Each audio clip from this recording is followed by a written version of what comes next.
మాట్లాడతారు. మాట్లాడతల్లి దగ్గరకు వచ్చి తల్లి ఈరోజు ఒక్క నిమిషం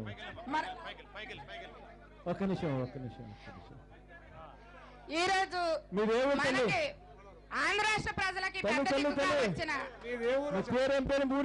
మన జగన్మోహన్ రెడ్డి గారికి నా పేరు బషీరునిసా బేగం, పోలవరం మండలం, పోలవరం గ్రామం. రాజశేఖర రెడ్డి గారు బ్రతికున్నప్పుడు నా ప్రతి అక్క ప్రతి చెల్లె లక్షాధికారి కావాలని కోరుకునేవారు. ఈ రోజు చంద్రబాబు పగబట్టి మమ్మల్ని అందరినీ భిక్షాధికారులుగా తయారు చేశాడు. కాబట్టి ఎందుకంటే ప్రజలందరి గుండెల్లో ఆయన ముద్ర వేసుకున్న మహానుభావుడు. ఆయన్ని తప్పించాలంటే ఒకే ఒక్క మార్గం, దొంగబద్ధాలు చెప్పి మోసపూరితమైన మాటలు చెప్పి కళ్ళబుల్లి కబులు చెప్పి అందరి మనసుల్ని డైవర్ట్ చేశాడు. దొంగ మాటలతోటే అధికారం చేజెక్కించుకున్నాడు. ఈవేళ రాష్ట్రానికి పెద్ద దరిద్రంలా తయారయ్యాడు.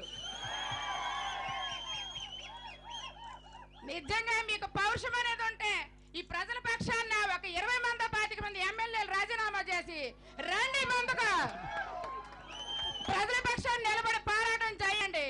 అవసరమైతే సీటు మేము ఇప్పిస్తాం జగనన్న పార్టీలో.